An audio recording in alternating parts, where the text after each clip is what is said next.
BBC Nepali सेवाको साँझ पखबाट सञ्जय ढकालको नमस्कार। आजको कार्यक्रममा निश्चित क्षेत्रमा लगानी गर्दा स्रोत नखोज्ने सरकारको बजेट प्रावधानले नेपालको अन्तर्राष्ट्रिय वित्तीय कारोबार सङ्कटमा पर्न सक्ने जानकारहरूद्वारा चेतावनी। नेपाललाई अन्तर्राष्ट्रिय वित्तीय कारोबार गर्नको निमित्त हाम्रा ब्याङ्कका वित्तीय संस्थाहरूले विदेशका ब्याङ्कका वित्तीय संस्थाहरूसँग कारोबार गर्नको निमित्त अप्ठ्यारो पर्न सक्छ। इन्टरनेसनल ब्याङ्कहरू त्यो कन्ट्रीको ब्याङ्कहरूसँग कारोबार गर्न रुचाउँदैन। हठात अध्यादेश ल्याउने र फिर्ता लिने कार्य नेपाली काङ्ग्रेसको लोकतान्त्रिक चरित्रसँग मेल खान्छ। सरकारको स्थायित्वसँग जोडिएको अध्यादेश अहिलेको सरकारले आफूलाई मजबुत ढङ्गबाट उपस्थिति देखाउनको लागि नै सरकारले यो निर्णय गरेको। नेपाल सन्दर्भमा काङ्ग्रेस सचेतक पुष्पा भुषालसँग कुराकानी। प्रदेश 2 मा मुख्यमन्त्री कार्यालयमा अख्तियारको छापा र अन्तर्राष्ट्रिय प्रसङ्गमा जापानमा फुमियो किसिदा नयाँ प्रधानमन्त्री बन्ने। सबभन्दा पहिला प्रमुख विश्व समाचार। विनिता दाहालबाट समाचार सुन्नुहोस्। संयुक्त राष्ट्र संघले इथियोपियाको गृहयुद्धबारे चेतावनी दिँदै टिग्रेको विवादित क्षेत्रमा जम्मा 10% मात्रै सहायता सामग्री पुगेको जनाएको छ। उक्त क्षेत्रमा लाखौं मानिसहरू भोकमरीको जस्तै अवस्थामा रहेको राष्ट्रसंघले जनाएको हो। बीबीसीका अफ्रिका क्षेत्रीय सम्पादक विल रस भन्छन्, मार्टिन ग्रिफिथ्सले नाकाबन्दीको आलोचना गरेका छन् र आवश्यकता मध्ये जम्मा 10% मात्रै सहायता सामग्री जान दिइएको बताएका हुन्। उनले यो संकटलाई मानव निर्मित भन्दै इथियोपिया सरकारले यसको समाधान गर्न सक्ने बताए। बीबीसीका अफ्रिका क्षेत्रीय सम्पादकको भनाई। मार्टिन ग्रिफिथ्सले इथियोपिया सरकारलाई सहायता सामग्री बोकेका गाड़ीका लस्करहरूलाई टिग्रेमा जान अनुमति दिन आह्वान पनि गरेका छन्। राजधानी अदिस अबाबामा रहेका अधिकारीहरूले सहायता सामग्रीलाई रोकिएको भन्ने आरोप अस्वीकार गरेका छन्। बरु उनीहरूले सहायता आउने क्षेत्रमा विद्रोही फौजले जानाजान व्यवधान पुर्याएको र त्यस्ता सामग्रीहरू जफत गरेको बताएका छन्। रूसको प्रहरीले त्यहाँका थुप्रै मन्त्रालयमा विज्ञ सल्लाहकार रहेका साइबर सुरक्षा सम्बन्धी व्यवसायका अग्रणी व्यक्तिलाई पक्राउ गरेको छ। ग्रुप आईवी नामक कम्पनीका सहसंस्थापक समेत रहेका इलिया सचकोफमाथि देशद्रोहको आरोप लगाइएको छ।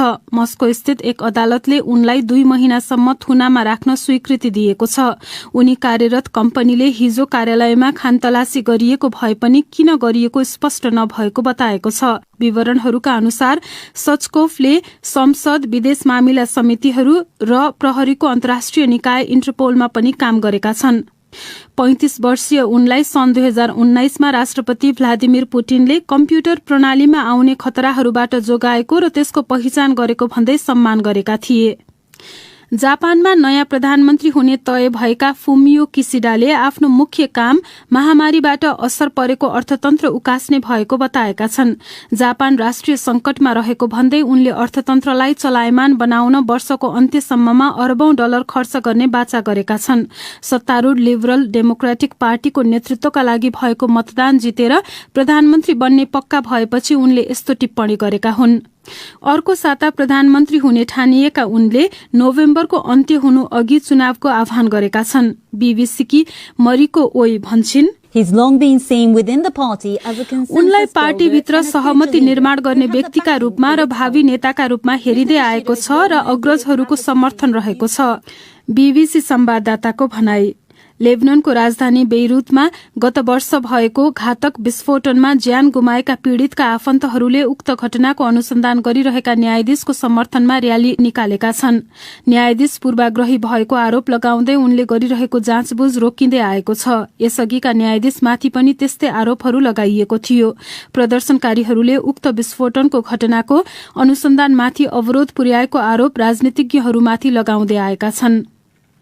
र पश्चिम भारतको महाराष्ट्र राज्यमा अधिकारीहरूले 2 दिनसम्म परेको अत्यधिक वर्षा र मेघ गर्जनका क्रममा कम्तीमा 17 जनाको ज्यान गएको बताएका छन्। स्थानीय संचार माध्यममा आएका खबरहरूका अनुसार बाढ़ी आएको पुल तर्ने क्रममा एउटा बसमा भएका चालक र कैयौं यात्रुहरूलाई बगाएको थियो। बढ्दो वर्षाका कारण अड्किएका 500 भन्दा बढ़ी मानिसलाई आपतकालीन सेवाहरू र केही हेलिकप्टरहरूले उद्धार गरेका छन्। थप 2 दिन अत्यधिक वर्षा हुने पूर्वानुमान गरिएको छ। यो बीबीसी नेपाली सेवा हो।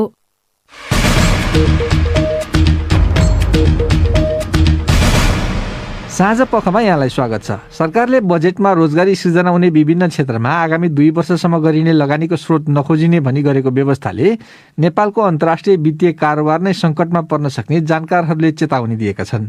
उनीहरूका अनुसार जुनसुकै बहानामा स्रोत नखुलेका लगानीलाई अनुमति दिँदा सम्पत्ति शुद्धिकरणमाथि नेपालको अन्तर्राष्ट्रिय प्रतिबद्धतामै प्रश्न उठ्न सक्ने जोखिम बढ्छ।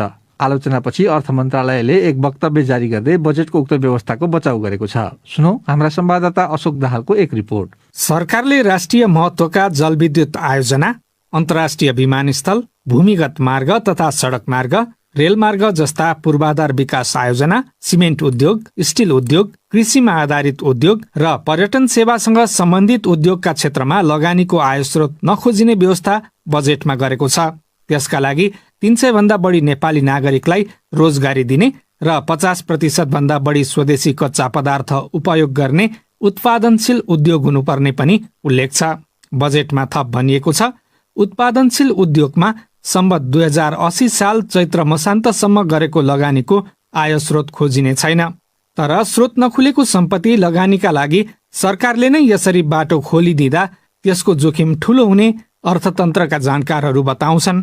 त्यस्तो जोखिमको व्याख्या गर्दै पूर्व अर्थ सचिव रामेश्वर खनालले भने, अहिले यस्तो परिवर्तन गरेर केही गरी कालो धनलाई सेतो गराउन सहज गराइयो र शंकास्पद कारोबारको विवरण प्राप्त गरिसकेपछि कारवाही गरिएको रहेन भने नेपाललाई अन्तर्राष्ट्रिय वित्तीय कारोबार गर्नको निमित्त हाम्रा बैंकका वित्तीय संस्थाहरूले विदेशका बैंकका वित्तीय संस्थाहरूसँग कारोबार गर्नको निमित्त अप्ठ्यारो पर्न सक्छ। अमेरिकाले सन् 2001 को सेप्टेम्बर 11 मा भएको हमलापछि विश्व स्तरमै आतंकवादमा हुने आर्थिक सहायतामा कडाईका लागि पहल अघि बढाएपछि संसारभरि स्रोत नखुलेका सम्पत्तिमाथि कडाई गरिएका छन्। नेपाल पनि फाइनान्सियल एक्सन टास्क फोर्स अन्तर्गतको एसिया प्यासिफिक समूहको सदस्य रहेका कारण स्रोत नखुलेको सम्पत्तिमा कडाई गर्नुपर्ने अन्तर्राष्ट्रिय दायित्व रहेको आर्थिक मामिलाका जानकारहरू बताउँछन्। पूर्व अर्थमन्त्री सुरेन्द्र पाण्डे कालो धन प्रोत्साहित गर्ने व्यवस्थाले अन्तर्राष्ट्रिय स्तरमै नेपालमा लगानीको वातावरण थप बिगार्ने जोखिम रहेको बताउँछन्। अहिले हामी लगानी बढाउनमा यो कुरा दिन्छौँ, कतै झन् लगानीलाई चाहिँ यसले निरुत्साहित गर्छ कि भन्ने हिसाबको स्थिति पनि छ। किनभने नेपालमा कालो धन सक्रिय हुन्छ भन्ने इमेज बाहिर गयो भनेदेखि पारदर्शी आम्दानीमा अगाडि बढ्नुपर्छ भने देशका लगानी त नेपालमा आउँदैनन्, झन् नेपाललाई नोक्सानी हुन सक्छ। त्यस कारणले यसतर्फमा चाहिँ सरकारले विचार गर्नुपर्छ भन्ने अहिलेको होइन विगतदेखि नै उठिरहेको प्रश्न हो। विगतमा पनि नेपालमा बिना स्रोतको लगानी खुला गर्ने प्रयत्न भएको जानकारहरूको भनाइ छ। बाबुराम भट्टराई अर्थमन्त्री हुँदा नेपालमा जलविद्युत क्षेत्रमा लगानीका लागि स्रोत नखोजिने व्यवस्था गरिएको थियो। भट्टराईले अहिलेको सरकारको बजेटमा राखेको यो व्यवस्थाको बचाउमा सार्वजनिक अभिव्यक्ति दिइरहेका छन्। प्रमुख प्रतिपक्षी दल नेकपा एमाले यो व्यवस्थाको चर्को विरोध गरिरहेको छ। केपी ओली नेतृत्वको सरकारका अर्थमन्त्री युवराज खतिवड़ाले 2075 सालको बजेटमा आफ्नो जानकारी बिनै त्यस्तो व्यवस्था परेको भन्दै कार्यान्वयनमा लगेनन्। 2058 सालमा नेपालमा आयकर ऐन परिवर्तन गरिएपछि अर्थमन्त्री रामशरण महतले आयको स्वैच्छिक घोषणा गर्ने व्यवस्था गरेका थिए। पछि भट्टराईले आफू अर्थमन्त्री हुँदा पनि स्वयं घोषणा गरेर कर तिरेको रकम वैध हुने बाटो खुला गरिदिए। तर नेपाल कालो धन नियन्त्रणका लागि काम गर्ने अन्तर्राष्ट्रिय संस्थाको सदस्य भएका कारण अहिले भने यस्तो व्यवस्था बजेटमा राख्दा अप्ठ्यारो पर्ने राष्ट्र ब्याङ्कका पूर्व डेप्युटी गभर्नर कृष्ण बहादुर मानन्दर बताउँछन्। अब त्यस्तो खालको व्यवस्थाबाट नेपालमा अब भनौँ न 1 रुपियाँ पनि लगानी नआए पनि त्यो व्यवस्था गरेपछि नै उनीहरूले नोटिसमा लिन्छ। अनि कति कन्ट्रीहरूलाई अब यो कि क्यान्सल गर कि विथड्र गर होइन, अब नभए यिनीहरूको बिस्तारै पहिले ग्रे लिस्टमा हालिदिन्छ, ग्रे लिस्टबाट ब्ल्याक लिस्टमा जान्छ। एफएटिएफले कुनै कन्ट्रीलाई ग्रे लिस्टमा राख्यो, त्यसले कुनै कन्ट्रीको व्यवस्थाबारे नोटिसमा लियो भने इन्टरनेसनल बैंकहरू त्यो कन्ट्रीको बैंकहरूसँग कारोबार गर्न रुचाउँदैन। आलोचनापछि अर्थ मन्त्रालयले सम्पत्ति शुद्धिकरण, आतंकवादी क्रियाकलाप र भ्रष्टाचार जन्य आमदामीबाट प्राप्त रकमलाई यस्तो लगानीमा छुट नदिइने बताएको छ। अशोक दाहाल, बीबीसी, काठमाडौँ। प्रदेश 2 मा सञ्चालित सम्भवतः सबैभन्दा बढी चर्चा पाएको एउटा सरकारी योजनामा अनियमितताको आशंका गर्दै अख्तियार दुरुपयोग अनुसन्धान आयोगले मुख्यमन्त्री कार्यालयमा छापा मारेर कागजपत्रहरू नियन्त्रणमा लिएको छ। उक्त प्रदेशमा सञ्चालित मुख्यमन्त्री बेटी पढाऊ बेटी बचाऊ कार्यक्रम अन्तर्गत विद्यालयमा अध्ययनरत छात्राहरूलाई वितरण गर्न भनेर किनिएको साइकलको खरिदमा अनियमितताको आशंका गर्दै अख्तियारले छापा मारेको बताइएको छ। प्रदेशका मुख्यमन्त्रीले भने अख्तियारले छापा मार्दा विधिसम्मत नभएको आरोप लगाएका छन्। जनकपुरबाट ब्रिजकुमार यादवको रिपोर्ट। प्रदेश 2 को सामुदायिक विद्यालयको कक्षा 8 मा अध्ययनरत छात्राहरूलाई वितरण गर्न मुख्यमन्त्री तथा मन्त्री परिषदको कार्यालयले खरिद गरेको साइकलमा आर्थिक अनियमितता भएको अख्तियारको आरोप छ। अख्तियारको प्रादेशिक कार्यालय बर्दिवासको टोलीले मुख्यमन्त्री कार्यालयमा बुधबार मध्याह्न छापा मारेको थियो। सो टोलीले साइकल खरिद सम्बन्धी फाइलहरू अध्ययन गरी लगेको छ। अनुसन्धानमा खटेका अख्तियारका एकजना अधिकारी मेघनाथ रिमाल, जुन साइकल वितरण गरेको विषयमा नै कागजातहरू अध्ययन गर्ने क्रममा छौँ हामी। मुख्यमन्त्री मोहम्मद लाल बाबु राउत गद्दीले भने अख्तियारको कारबाहीप्रति आपत्ति जनाएका छन्। अख्तियारको टोली फर्के लगत्तै मुख्यमन्त्री राउतले आयोजना गरेको संक्षिप्त पत्रकार सम्मेलनमा अख्तियारको कारबाही प्रक्रिया उपयुक्त नभएको आरोप लगाए। तपाईले सजिलै चाहिँ फाइल लिन सक्नुहुन्छ, त्यसमा चाहिँ यदि कमी कमजोरी छ भने त्यसको बारेमा को दोषी छ भने त्यो कारबाही गर्न सक्नुहुन्छ। तरिका ठीक भएन, म तरिकाप्रति आपत्ति जनाउँछु। प्रदेश सरकारले गत आर्थिक वर्षमा 17,000 बढी साइकल खरिद गरेको थियो। मुख्यमन्त्री तथा मन्त्री परिषदको कार्यालयमा आर्थिक अनियमितताको छानबिनका लागि मुख्य न्यायाधिवक्ता दिपेन्द्र झाको संयोजकत्वमा मुख्यमन्त्री राउतले छानबिन समिति गत साउन महिनाको 29 गते गठन गरेका थिए। त्यस्तै उनले बृहत्तर जनकपुर क्षेत्र विकास परिषदलाई प्रदेश सरकारले जानकी मन्दिरमा विद्युतीकरणका लागि उपलब्ध गराएको 12 करोडमा अनियमितता भएको छानबिनका लागि पनि समिति बनाएका हुन्। 1.5 महिना बितिसक्दा पनि सो छानबिन समितिको प्रतिवेदन आएको छैन। Bridge Kumar Yadav, BBC, Janakpur Dham. अब पालो श्रोता प्रतिक्रियाको प्रस्तुत गर्दैछन् साथी रमा पराजुली र विनिता दाहाल। आज विश्व मुटु दिवस। तपाईँ आफ्नो मुटु स्वस्थ राख्न कस्ता कसरत गर्नुहुन्छ? खानपिनमा कस्तो ध्यान राख्नुहुन्छ? कृपया आफ्ना धारणा राख्नुहोस् भनेर हामीले सामाजिक सञ्जालमा राखेको प्रश्नको थुप्रै जवाफ प्राप्त भएका छन्। ती मध्ये केहीलाई यहाँ समेटेका छौं। देवसिंह बोहरा लेख्छन्, आफ्नो मन र मुटुलाई स्वस्थ राख्न अरू केही गर्नु पर्दैन, बस सकारात्मक सोच विचार, आफूसँग जे छ त्यसैमा रमाउने अनि तनावबाट मुक्त हुनुपर्छ। यसो गर्न सकेमा मन मुटु मात्रै होइन सारा जिन्दगी नै स्वस्थ रहन्छ। कल्पना पौडेलको सुझाव छ, स्वस्थ मुटुका लागि जीवनशैली राम्रो हुनुपर्छ। नियमित योग अभ्यास, सन्तुलित भोजन र तनाव रहित दिनचर्या हुनुपर्छ। राजन बस्यालले लेखेका छन्, कसरत मानव जीवनका लागि अत्यावश्यक कार्य हो, जुन मुटु मात्र नभई पूरै शरीरलाई स्वस्थ राख्न जो कोहीले पनि गर्न जरुरी छ। दैनिक स्वच्छ पानी पिउनु पर्छ अनि खानामा बिहानको खाना धेरै र बेलुकाको खाना अलिक कम खानुपर्छ। सुशीला सिलवाल भन्छन्, मुटुलाई स्वस्थ राख्नका लागि सकारात्मक सोच राखेर नियमित दैनिक 3-4 किलोमिटर जति कुद्ने व्यायाम गर्ने गर्नुपर्छ। त्यस्तै चिल्लो पदार्थबाट बनेका खानेकुराको सेवन कम गर्ने हो भने मुटु रोगबाट धेरै हदसम्म जोगिन सकिन्छ। उपेन्द्र कुमार योगी लेख्छन्, खै मुटु सुरक्षाकै लागि भनेर त केही गरेको छैन, तर मैले बजारमा पाइने तयारी खानेकुराहरूको प्रयोग कमै मात्रामा गर्ने, सकेसम्म पर्याप्त पानी पिउने गरिरहेको छु। कसरतको कुरा गर्दा चाहिँ गाउँको बसाई खनजोत गर्दा खराएसी कामकाज गर्दा सो त कसरत भइहाल्छ। कसरत गर्नै पर्ने त शहरमा बसी बसी खानेहरूले होला, तर मुटु स्वस्थ छ कि छैन त्यो भने थाहा छैन। गम्भीर दुवाडी भन्छन्, साग सब्जी प्रशस्त खाने, सन्तुलित खानपानमा ध्यान दिने, नियमित रूपमा शारीरिक व्यायाम गर्ने, बोसोजन्य खाना नखाने, पत्रु खाना कहिले नखाने, पीर चिन्ताबाट मुटुलाई संरक्षण दिने। अब केही अन्तर्राष्ट्रिय प्रसंगहरू। जापानको सत्तारूढ दल लिबरल डेमोक्रेटिक पार्टीको नेतृत्वमा फुमियो किसिडा विजयी भएसँगै अबको प्रधानमन्त्री उनी हुने भएका छन्। अहिलेका प्रधानमन्त्री योशिहिदे सुगाले पद सम्हालेको 1 वर्षपछि आफू हट्ने निधो गरेपछि उनको ठाउँमा किसिडा प्रधानमन्त्री हुने भएका हुन्। बीबीसी विवरणहरूमा आधारित एक रिपोर्ट सुनौ विनिता दाहालबाट। प्रधानमन्त्रीका रूपमा पहिलो उद्देश्य भनेको आफू नेतृत्वको एलडीपी पार्टीलाई आउँदो आम चुनावमा विजयी बनाउनु भएको फुमियो किसिडाले बताएका छन्। महामारीका बेला सार्वजनिक वृत्तबाट टोकियो ओलिम्पिक्स आयोजना गर्न नहुने दबाव पर्दा पर्दै उक्त खेल आयोजना गरेका कारण उक्त पार्टीको लोकप्रियता केही खस्किएको थियो।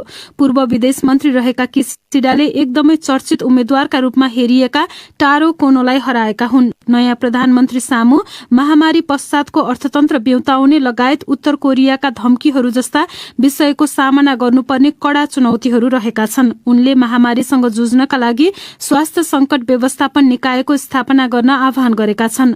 आउँदो अक्टोबर 4 तारिखमा हुने संसदको असाधारण अधिवेशनबाट उनी देशको 100औं प्रधानमन्त्री बन्नेछन्। किसिडा राजनीतिक परिवारबाटै आएका हुन्। उनका आलोचकहरूले उनलाई नीरस भनी व्याख्या गर्छन्, तर उनलाई पार्टीभित्र भने भविष्यका नेता भनी हेरिएको बीबीसी संवाददाताले बताएका छन्।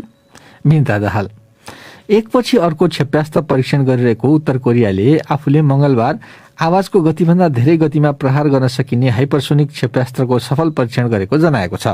नयाँ क्षेप्यास्त्रलाई उसले रणनीतिक हतियार भएको जनाएको छ, जस अन्तर्गत साधारणतया आणविक क्षमताका हतियारहरू भन्ने बुझिन्छ। बीबीसी विवरणहरूमा आधारित एक रिपोर्ट सुनौ रमा पराजुलीबाट।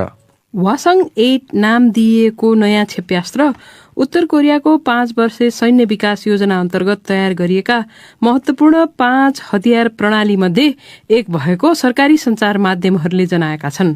मंगलबारको परीक्षणले कड़ा प्रतिबन्धका बीच पनि प्योङयाङले अस्त्र विकास र निर्माणको कामलाई निरन्तरता दिएको थप संकेत गरेको छ। उक्त हतियार प्रणालीको विकासले देशको आत्मरक्षा क्षमतालाई थप वृद्धि गरेको उत्तर कोरियाको सरकारी मुखपत्र कोरियन सेन्ट्रल न्यूज एजेन्सीले भनेको छ।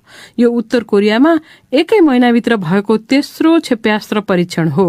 यसअघि पनि उत्तर कोरियाले नयाँ प्रविधिको लामो दूरीमा मार हान्न सक्ने क्रुज क्षेप्यास्त्र परीक्षण गरेको थियो। उक्त क्षेप्यास्त्रले जापानसम्म मार हान्न सक्ने बताइएको छ। त्यसअघि पनि उसले बैलिस्टिक क्षेप्यास्त्र परीक्षण गरेको थियो। साधारण क्षेप्यास्त्र भन्दा हाइपरसोनिक क्षेप्यास्त्र तीव्र गति क्षमताका हुने भएकाले क्षेप्यास्त्र प्रतिरक्षा प्रणालीबाट रोक्न कठिन हुने समाचार संस्था एएफपीले जनाएको छ। रमा पराजुली आज बुधबार अब प्रस्तुत छ साप्ताहिक नेपाल सन्दर्भ।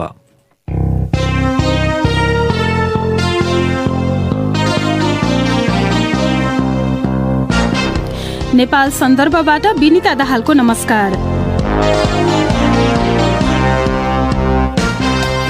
सरकार बनेको 3 महिना पुग्न बाँकी नै छ, तर मन्त्री परिषद विस्तार गर्न नसकेको लगायतका कुरालाई लिएर सरकारको आलोचना निकै बढ्न थालिसकेको देखिन्छ।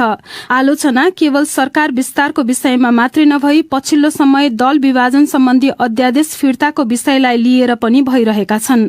विगतमा एमाले सरकारले संवैधानिक परिषद सम्बन्धी अध्यादेश ल्याएको बेला त्यसले संविधानको मर्ममाथि घात गरेको भन्दै आलोचना गरेको कांग्रेसले अहिले गठबन्धनसँगको सहमतिमा दल विभाजन सम्बन्धी अध्यादेश ल्याएर फिर्ता गरेको छ।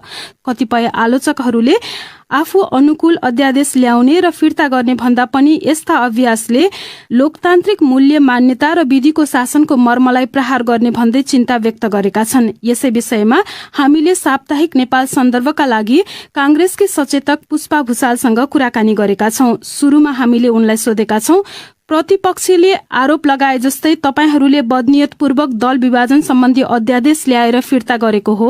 हिजोको सरकारले लिएर आएको संवैधानिक अध्यादेश, संवैधानिक परिषदको अध्यादेश र अहिले आएको राजनैतिक दल सम्बन्धी अध्यादेशको आवश्यकता औचित्यता फरक भएको र सरकारको स्थायित्वसँग जोडिएको अध्यादेश भएको कारणले पनि अहिले अध्यादेश लिएर आएर सरकारले अगाडि बढाउनको लागि यसले मद्दत पुर्याएको छ। अहिलेको सरकारले आफूलाई मजबुत ढंगबाट उपस्थिति देखाउनको लागि नै सरकारले यो निर्णय गरेको। तपाईले भन्दा त मजबुत ढंगले उपस्थिति जनाउन भन्नुभयो, तर अब तपाई कानूनको जानकार मान्छे पनि कानूनी अप्ठ्यारो आउन नदिन मात्रै अध्यादेश ल्याउन संविधानले छुट दिएको हो नि। आफू मन परि अब आफू सरकारमा हुँदाखेरि आफ्नो सरकारको बहुमत पुगोस् भनेर ल्याउनलाई हो त अध्यादेश?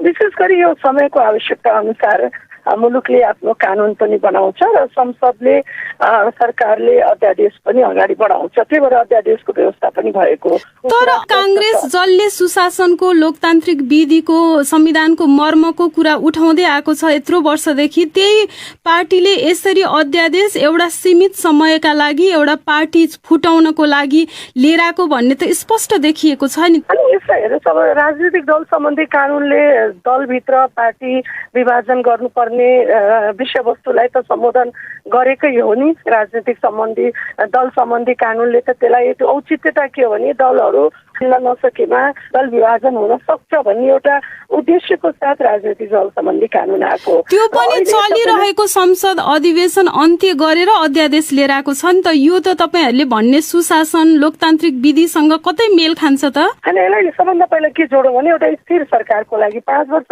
अगाडि बढाउनको लागि बहुमतको सरकारको लागि, किनभने सरकारलाई सधैँ बनाउने र सधैँ गिराउने जुन हिजोको अभ्यासहरू छ त्यसलाई अब परिवर्तन गर्नुपर्छ भन्ने पनि जनचाहना छ नि।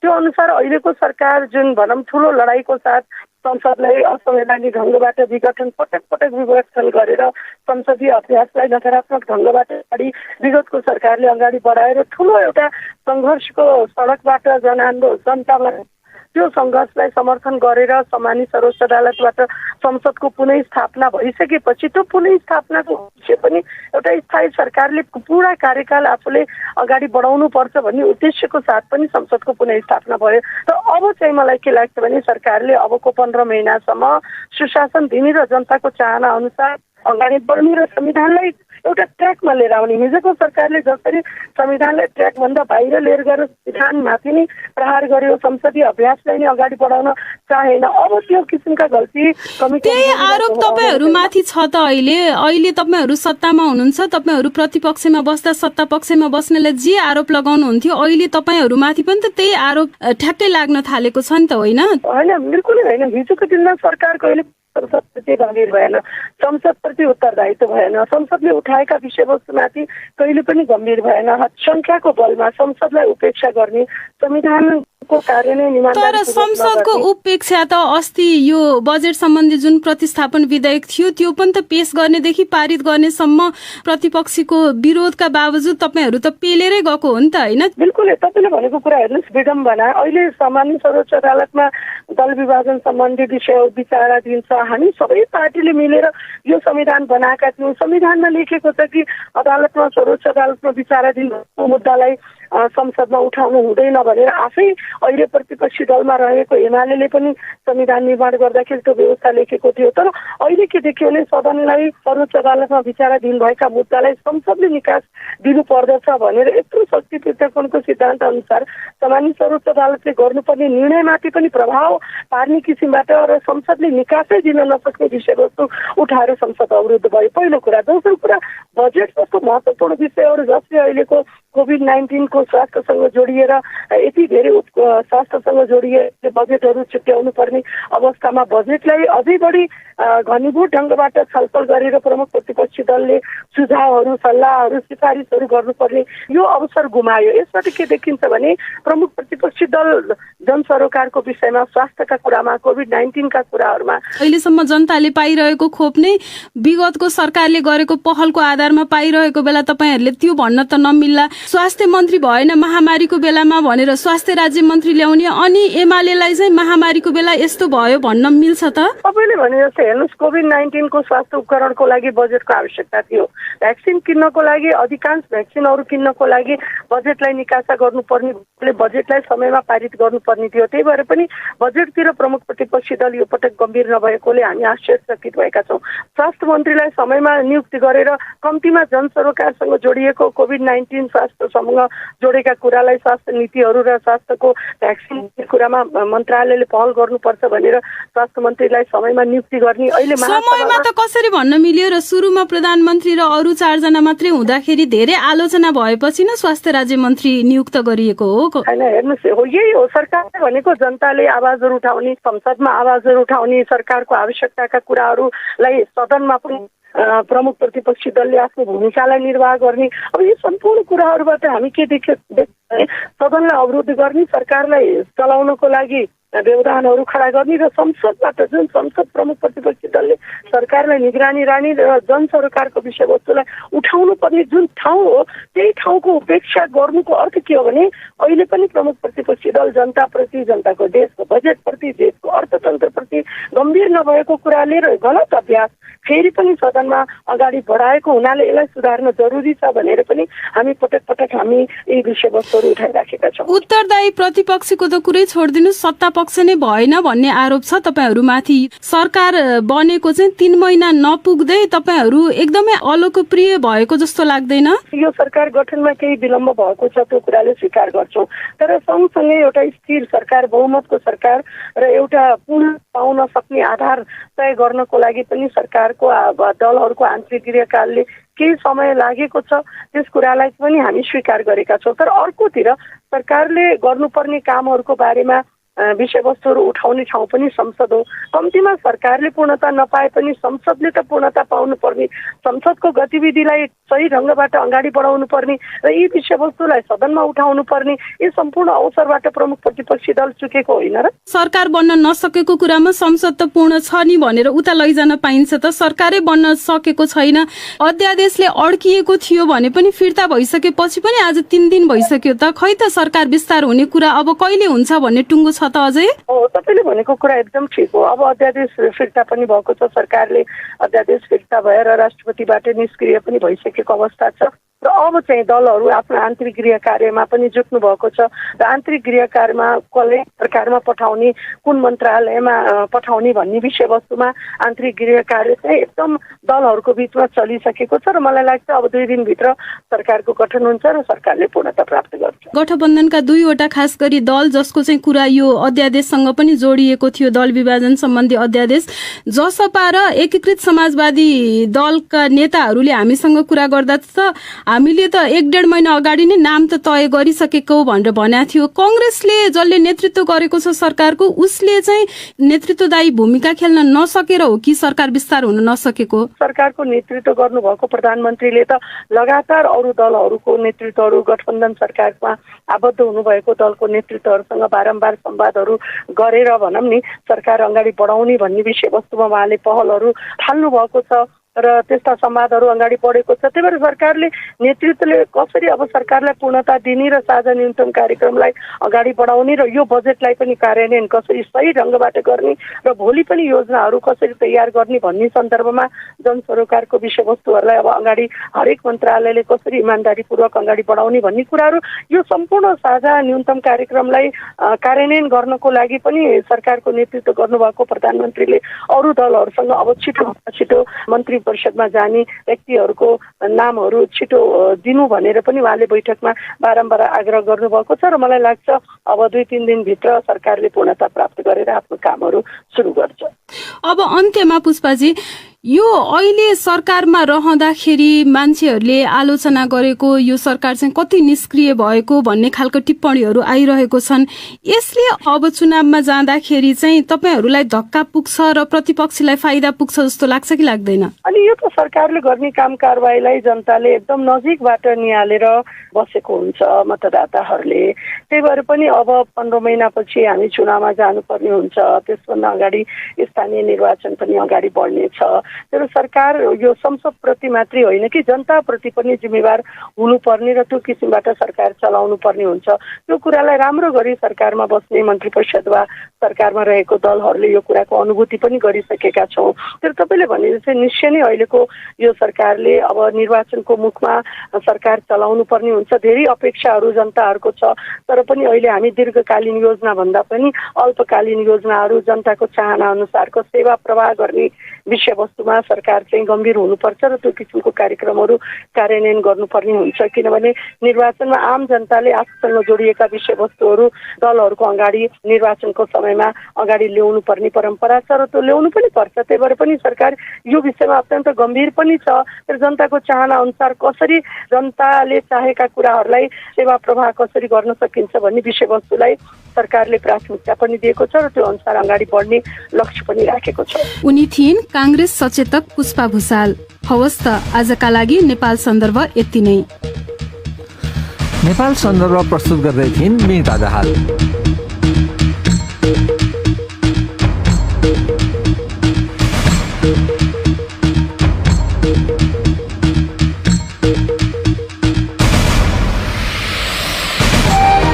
हस् त यसका साथै BBC नेपाली सेवाको साँझ पख यही सकिन्छ। हामीलाई चाहिँ भोलि बिहान 7:15 बजेसम्मका लागि बिदा दिनुहोस्। नमस्कार।